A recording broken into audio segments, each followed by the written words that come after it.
The War of 1812 is over. With peace, a new era of industry and expansion begins. We build the foundations of a united country, across land and sea. As we overcome each staggering challenge, the vast distances that separate us diminish, bringing us closer as a people, and one day, a nation. We are explorers, risk-takers, and dreamers, fighting the odds in a land of extremes. Across a vast continent, we build a nation. Truly strong and free.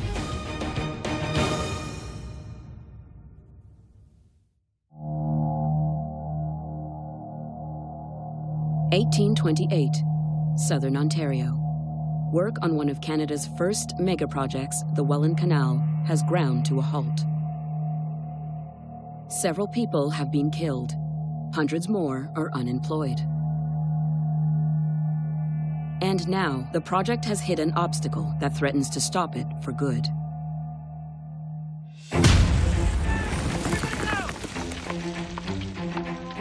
Four years earlier, this massive endeavor is Canada's only hope at connecting the Great Lakes to the Atlantic Ocean, unlocking our vast land to global trade. The Great Lakes were the route to the riches that are in the center of the North American continent.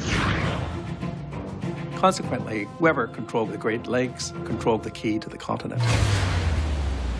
But the grand vision of an international shipping route is blocked by Niagara Falls, an imposing natural wonder. When you come to Niagara Falls and the first canoe goes over, you think, that's bad. Not going to do that. Doesn't take long, and from a Darwinian perspective, to go, well, we could go around it. To go around it, a 40-kilometer man-made river must be dug to connect Lake Erie to Lake Ontario. This would allow ships to travel up the St. Lawrence to the international market. That gap has to be opened in order for the rest of Canada to thrive and be part of that whole system. Leading this critical project is businessman William Hamilton Merritt. Merritt has spent the last 6 years raising $150,000, worth $41 million today, to fund construction of the canal. William Merritt realized that Canada was a vast open land and we needed transportation infrastructure to be able to harness the untapped potential of this country. We are fully aware of the magnitude of our undertaking. We are here for the purpose of building a canal, which by the shortest distance will connect the greatest extent of inland waters in the whole world. William Merritt was a man of vision. He could foresee maybe 100 years or 200 years ahead of time. So he was thinking of his children, grandchildren, and great-grandchildren. He knew that that investment would bear fruit for all time to come. Merritt's epic dream takes back-breaking determination. 600 men excavate over 750,000 cubic meters of earth with nothing more than picks, shovels, and wheelbarrows. Most come from Ireland. In the first half of the 1800s, 500,000 Irish immigrants make their way to Canada. John Coulter is one of the recent arrivals. Pick it up, pick it up.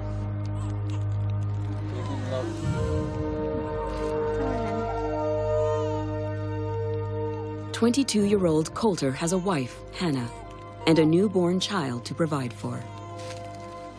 We often picture the individual man holding the shovel, but really you have to see the family as the economic unit. The family came to Canada, and the woman who was looking after his kids at home was a crucial part of that.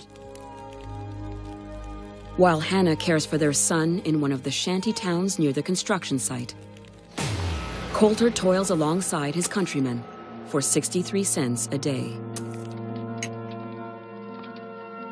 You have to remember what they were coming from. In a country like Ireland that was so overpopulated, there was this feeling of, you know, I'll never get more than the 10th of my father's potato field.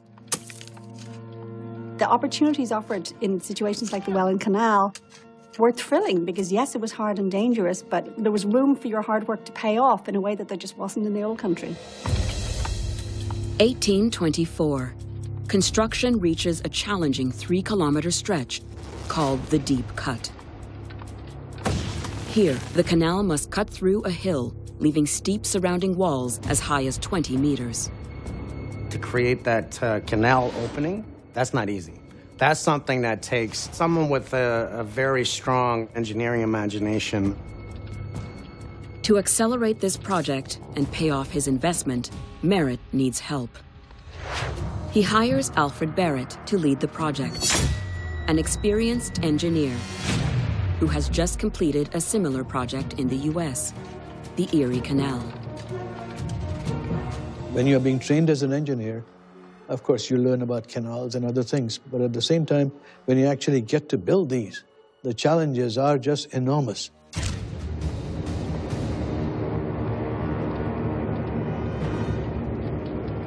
Barrett discovers that the Deep Cut's sandy slopes are a deadly enemy, unlike any he has ever faced.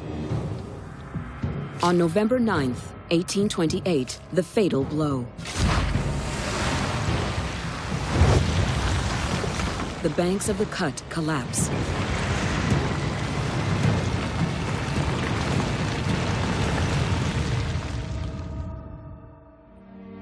A series of landslides bury workers alive. The exact number never recorded. And everyone wants that future of a good job, to care for their family, and it's no different today than it was back then. But accidents happen, and along the way, people got hurt and people died. Barrett deems further excavation too dangerous. Construction halts. Hundreds of men now unemployed. As the boss, I think you always feel this enormous weight of all of your employees because they really become your family. You get to know them, you get to know their families.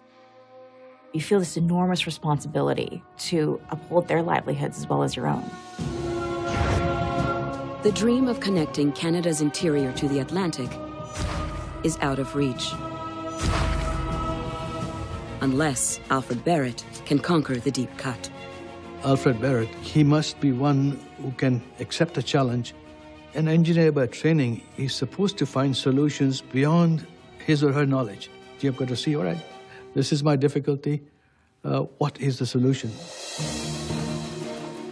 Barrett engineers an ingenious idea. Instead of digging deeper, take it down 10 degrees. Yeah, we'll take it down 10 degrees over here. He'll raise the water higher. He will build a dam at the mouth of the nearby Grand River, and then dig a new feeder channel to divert water to the Welland Canal.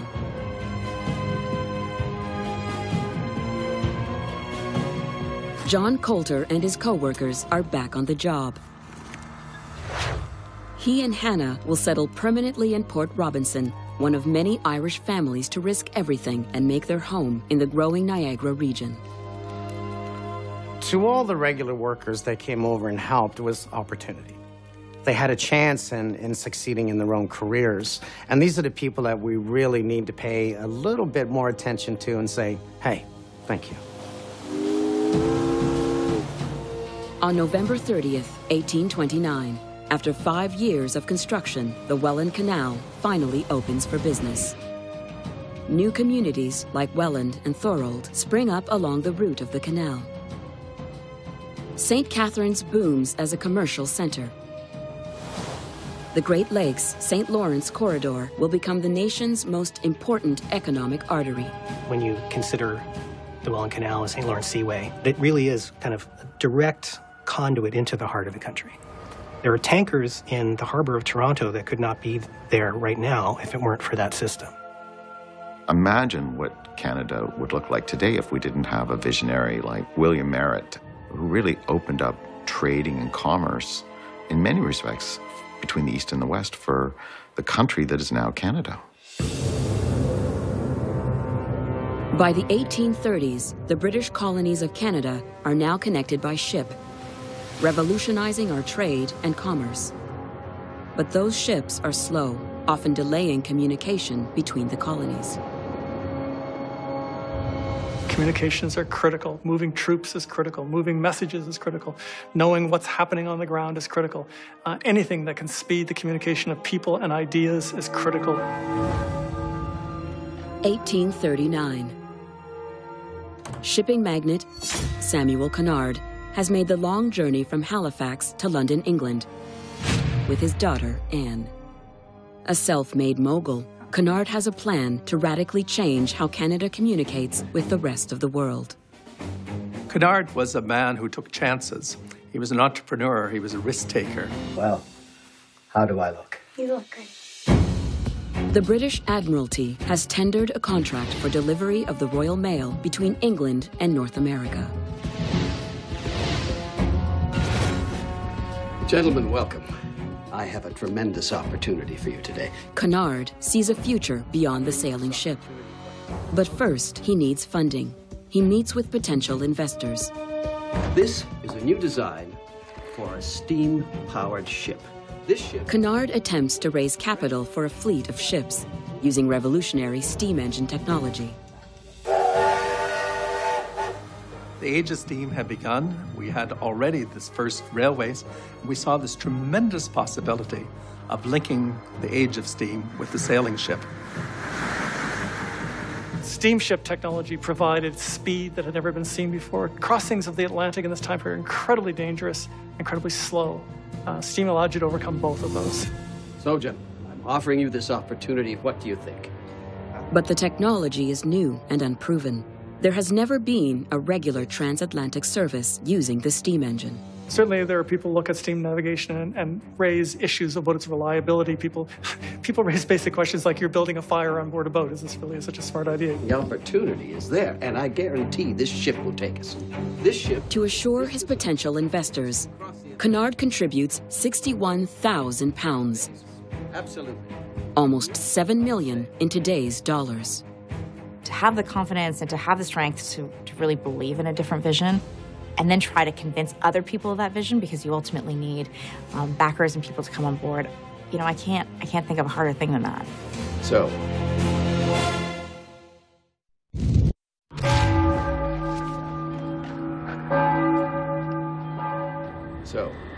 London, England, 1839. Thank you. Thank you very much. Appreciate your time. Samuel Cunard secures financing for a fleet of ships using revolutionary steam engine technology. But to secure the rights for delivery of the Royal Mail, he will still need to convince the British Admiralty. He meets with Rear Admiral Edward Perry. Mr. Cunard. Admiral. He has the funds, but to outdo his competitors, Cunard must promise more. 3 ships, all steam. Cunard proposes not 1, but 3 steamship crossings, with service from Liverpool to Halifax and Boston. The first regularly scheduled transatlantic service. The other bids were promising 1 or 2 vessels. They weren't entirely clear on the scheduling of how frequently the crossings would take place. He was offering them something guaranteed. Cunard also guarantees record speed, a crossing every 14 days. The timeline? We can be ready in 1 year. Sir, I believe we have a deal. Excellent, Admiral.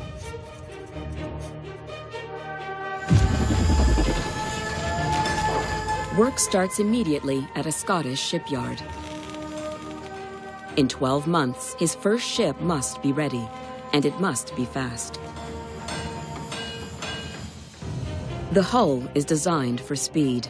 At 63 meters long and 10 meters across, it's sleek. The 740 horsepower engine will drive 2 paddle wheels, helping generate twice the steam power of competing ships. Comfortable staterooms will accommodate 115 passengers. These are, incredible feats of engineering, hope, belief, and just the challenge. But you need leadership to do that. You need strong leaders. After 12 months of furious activity and exactly on schedule, Cunard's shipbuilders reveal a remarkable vessel, unlike any the world has ever seen. The Britannia.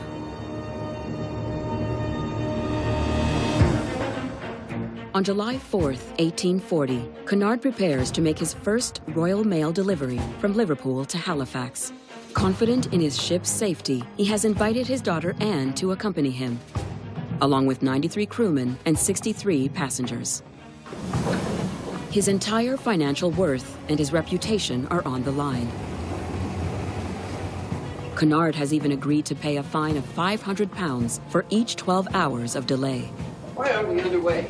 We're going! Oh, well, let's get these engines moving.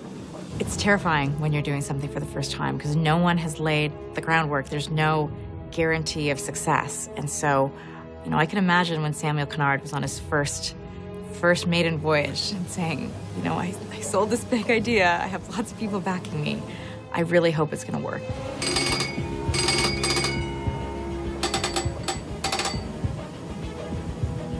To make this passage in 2 weeks, the ship must maintain nearly 10 knots for the entire journey. –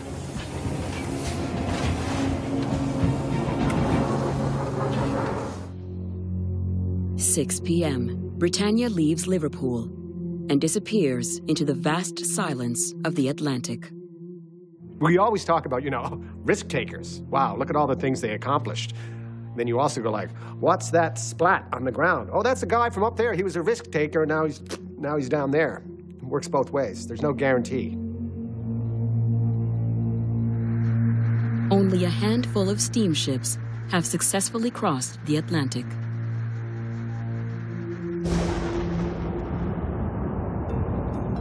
July 17th, 1840. Halifax Harbor has grown into one of the busiest shipping ports in North America. Ships come and go at all hours. But tonight at 2 a.m., there is an unexpected light on the horizon. Halifax Harbor buzzes in astonishment. It is the Britannia. She is a record-shattering 2 days ahead of schedule. The ship has made the crossing in just 12 days and 10 hours. Cunard's huge gamble has paid off.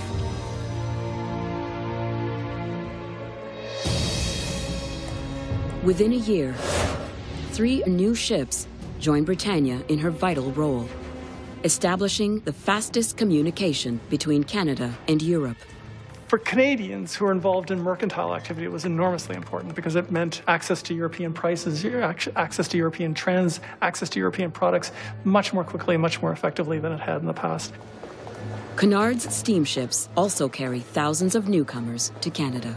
It was a true revolution because it increased the speed by which not simply mail, but also people can move back and forth. The Irish, the Germans, the Scandinavians, they poured into North America, and it transformed what we were. You had regular shipments across the Atlantic and regular passenger route on a scheduled basis. That utterly shifted the nature of the connection between North America and England. The Cunard Line becomes a dominant force in international travel and changes the face of our country. He probably didn't know he was going to shape a nation, but he knew that he probably had built something extraordinary. Cunard's steamship revolution at sea is matched by another on land. By 1850, the steam locomotive connects people across great distances and at speeds never before imagined. The railways were very important to nation building because it connected a country that was so spread out. They created something that was very necessary to ship people and goods across this country. The British government offers financial support for any railway longer than 120 kilometers, igniting a frenzy of construction. The Grand Trunk Railway takes the lead with a line from Sarnia, Ontario to Montreal. Montreal is a trading city. It's at this point where all of the commerce of Central North America can converge. And if you can make that work, Montreal is ideally situated to take advantage of that. Building this railway to connect the island of Montreal will require the greatest engineering feat in our nation's history. A 3-kilometer bridge over the turbulent, icy waters of the St. Lawrence River. To build in the St. Lawrence took great imagination and a suspension of disbelief. I mean, that's a huge human endeavor. 1854. Work begins inside a caisson, a dugout shaft at the bottom of the St. Lawrence River.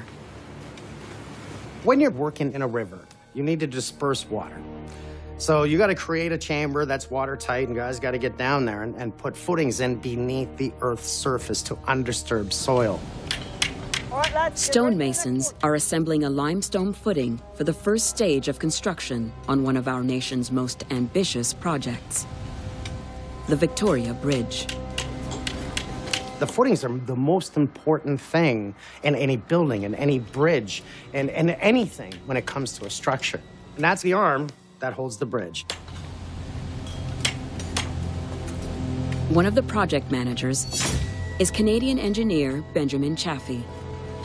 Benjamin Chaffee is a Brockville, Ontario-born man of humble origins. He's completely self-taught. He's not gone to an important English engineering school or trained with an important English engineer.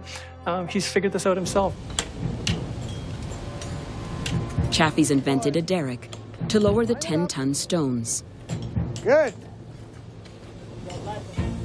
He is overseeing the building of limestone footings, strong enough to withstand the raging current and to support the weight of 3 kilometers of iron rail.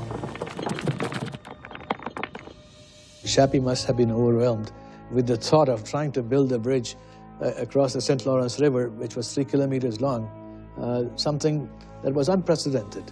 Make sure it's lined. Building in the middle of a fast-moving river comes with death-defying challenges.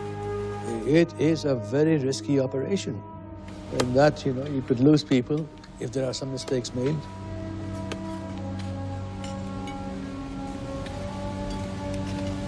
So the risk was enormous. Thin wooden walls are all that protect Chaffee and his men from the surging waters of the St. Lawrence. And they are about to be tested. Engineer Benjamin Chaffee and his crew assemble one of the enormous stone footings for the Victoria Bridge, working inside a caisson in the middle of the St. Lawrence River.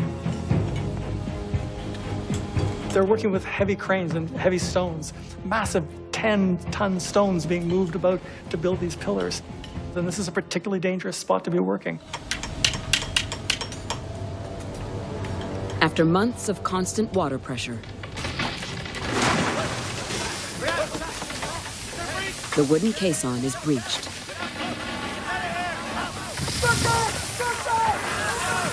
If the walls give out, there is no place to go.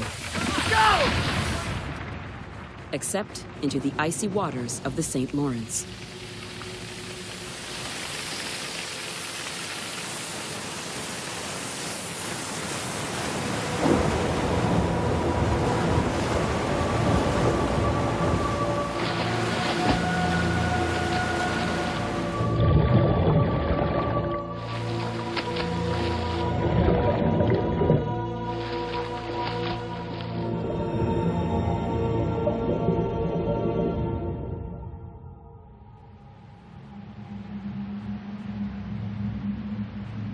The river will claim the lives of 26 workers before this project is done.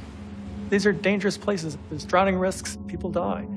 It is really that simple in this kind of massive construction operation. By the fall of 1859, after 5 years of dangerous labor, Chaffee and the crew complete the footings. Metal workers tackle the superstructure. 25 iron pieces that must span almost 3 kilometers. Each enormous wrought iron tube must be connected using oversized rivets heated to a fiery 900 degrees Celsius. It's meticulous work, hot and slow. Gather round, gents. Come on over, please. We're going to have to work double shifts. You know, I understand this is going to be dangerous. To speed up work, company bosses offer a combined bonus of $300,000 if builders can finish the bridge ahead of schedule. This was very, very bold. Reputations were at stake. And so I think in those situations, you know, when it is a kind of survival, we as Canadians tend to act together. Now, everyone, back to work. In a 16-hour shift, this crew hammers home some 700 rivets. In order to do something like this, you have to be able to take pressure. These people know how to handle the heat. It takes a year of non-stop labor. But in December of 1859, more than 2 years ahead of schedule, workers drive the last rivet into the Victoria Bridge.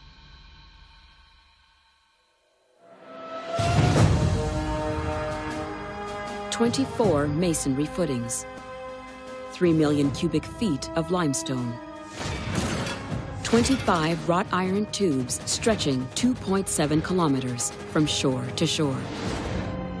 The bridge is immediately dubbed the 8th wonder of the world. I can remember as a child crossing the Victoria Bridge and always with a sense of wonder because suddenly you were launched out beyond land, headed toward other land, and you were in this fabulous, complex steel structure. One of the great stories about the Victoria Bridge is just how we were able to conquer such a harsh climate with so many challenges. Not only that, but ahead of schedule. A frozen St. Lawrence is no longer a barrier for trade and commerce. The Victoria Bridge is open 12 months a year. To create a bridge is to bring two landmasses that were separated together. They really do change the world in which both sides of the bridge now exist. Montreal booms, the economy grows, and the population nearly doubles in 10 years. We could go from Sarnia in Ontario through Toronto, Montreal, all the way to Maine. Transfer of people, goods from one part of the country to another was very efficient. We became very competitive, and the quality of life improved. Steamships and railways link our vast country to the rest of the world. But information is about to travel close to the speed of light. I think it's important as humans to feel like you're a part of something bigger. I think connecting with people through technology allows us to realize how much a part of something we are. And Canada will enter a new era of communication. As railways, waterways, and steamships connect our country, a new technology that knows no borders is on the horizon. Communications infrastructure is absolutely essential to Canada. If we cannot communicate from sea to sea to sea, then we really cannot come together as a nation. Telegraph lines follow Canada's expanding rail systems, dotting the landscape and linking people thousands of kilometers apart. Dispatches that would take days or weeks by horseback or rail arrive in mere minutes. Something about that response that's really magical to humans, that relatability. And so I totally get why people would put a wire across the country to try to communicate with people. But by the mid-19th century, PEI and Newfoundland remain isolated from the mainland. Running telegraph cables to these islands is deemed impossible. Until two brothers from Quebec take a chance on an innovative technology. 1852, New Brunswick. 28-year-old engineer and inventor Frederick Gisborne and his brother Hartley have spent the last 3 years researching and developing a new kind of tough, ocean-resilient cable. Gisborne wants to launch the first underwater telegraph link in North America. So when you think about laying telegraph cables underwater, under the Atlantic Ocean, not only did you have to create a cable that could survive, but you had to lay it. You know, you had to actually unspool it from ships and sink it down into the ocean. It's incredible. For us, it would be like laying a cable to the moon or something. How's the feed? Looks good. Gisborne and his brother carefully dropped 14 kilometers of cable from New Brunswick to PEI. Gisborne wants to transform the isolated regions of the Maritimes into one connected whole.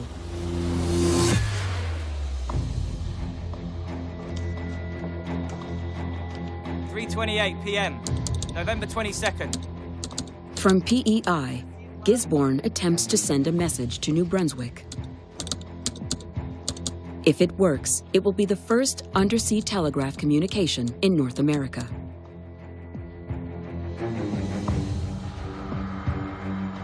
I can only imagine what it must have felt like for him to not know if it was going to work, to see if everything that he worked hard for was going to, fail.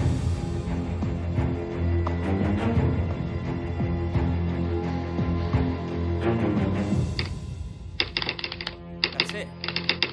That's it! Hartley! Gisborne's triumph marks the beginning of a campaign to connect Canada's most remote regions. This is massive kind of infrastructural execution, right? We can't even imagine almost how difficult that was, but also how essential to link these places so that they could communicate. Within 4 years, he installs a telegraph line across Newfoundland and under the Cabot Strait to Nova Scotia, creating the first link of these colonies to central Canada. The people who laid down that cable for the first time, I wish they could see what we're doing today with YouTube and Twitter and to the masses, because they founded that idea, of, hey, maybe people want to get in touch with each other. His technology is used to make the greatest leap of all. In 1866, Newfoundland successfully connects to Ireland for the first time. Canada can now instantly communicate with Europe. To me, it's actually fascinating to think that you actually cabled under the ocean from Canada to the UK, and that this idea was born out of a Canadian.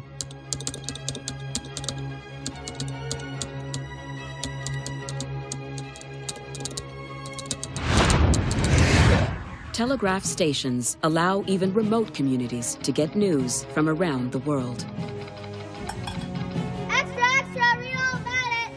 Literacy spreads, as does the popularity of newspapers. By the 1870s, there are 47 daily papers in publication across the country.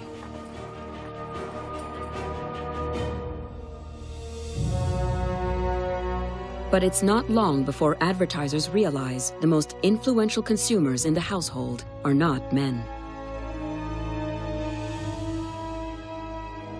Even though men earned the money, it was the women who would spend because you had to support the household. And so I think eventually we found out that women were in fact economic drivers and that their voice was important. Publishers respond by creating specialized women's pages, hoping to attract female readers. 1889, Toronto. 33-year-old Kit Coleman has been supporting her 2 children with part-time jobs, teaching music and French.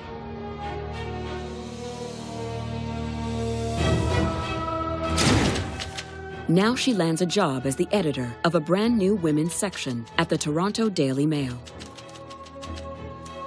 One of the first women in Canada hired to write at a major newspaper. In the late 1800s, it would have been groundbreaking for women to have been represented in the media in any way. I mean, it was the patriarchal pressure of the time was to merely report men's issues, and the idea that a woman was reporting issues would have been unheard of. Management at the Mail sees its women's section as a place for short articles about fashion and housekeeping. Kit Coleman has a radical new idea, and on behalf of women everywhere, will fight to defend it. In 1889, Daily Mail writer Kit Coleman wants to galvanize women through her column, The Woman's Kingdom. I think it is paying us women poor compliment to imagine that we cannot take an interest in the highest and very deepest questions of the day. She writes on many topics, including the struggle for working women.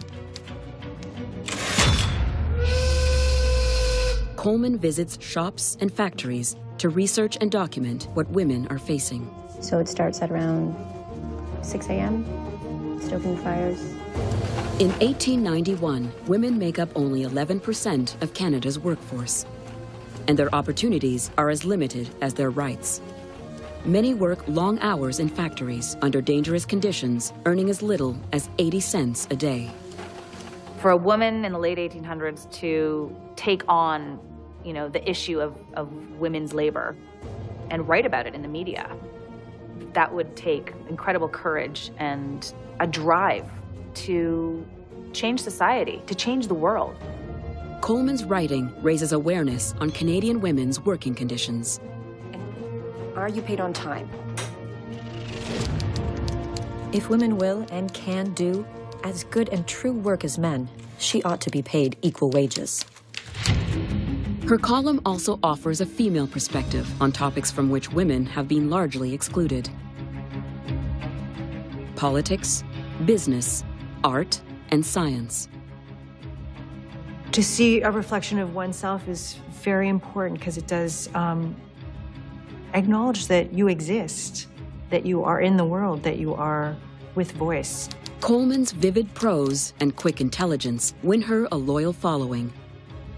Female and male.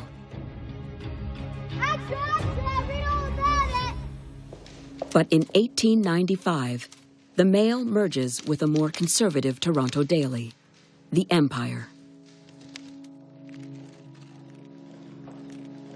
The new management insists that Kit limit her column to fashion and beauty.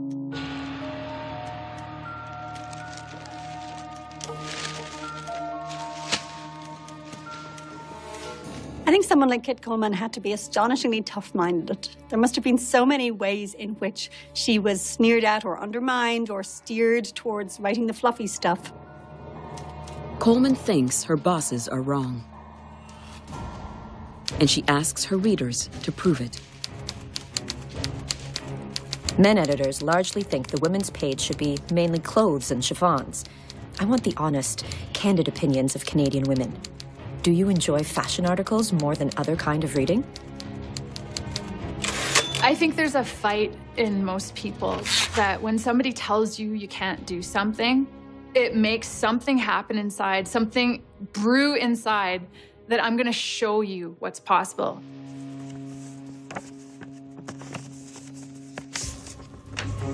My dear Kit, you fill me with horror when you speak of our woman's kingdom ever becoming a mere fashion column.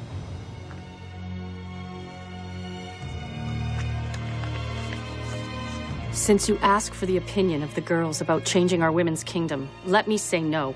Decidedly no.